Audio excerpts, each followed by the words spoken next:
చాలామంది ఫారిన్ టూరిస్టులు వాళ్ళకి వచ్చిన విద్యను ఇలా ప్రదర్శించి వాళ్ళకి టూర్కి కావాల్సిన డబ్బులు సంపాదించుకుంటారు. ఇలా ఫారిన్ టూ టూరిస్టులే కాదు, ఇక్కడ లోకల్ వాళ్ళు కూడా వాళ్ళకి వచ్చిన విద్యను ఇలా ప్రదర్శించి డబ్బులు సంపాదించుకుంటారు.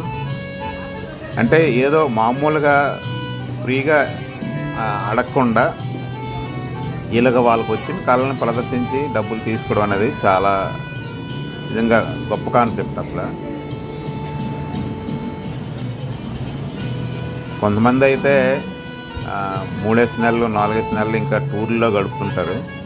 వాళ్ళు లాంగ్ వీసా తీసుకొని మొత్తం వాళ్ళకి అన్ని రోజులు హోటల్స్లోన ఉండాలంటే చాలా ఎక్స్పెన్సివ్ కదా. సో ఇలా వాళ్ళకి ఏదో ఒక విద్య అయితే వచ్చి ఉంటుంది. కొంతమంది ఫోటోలు తీసి ఆ ఫోటోల్ని అమ్ముతుంటారు.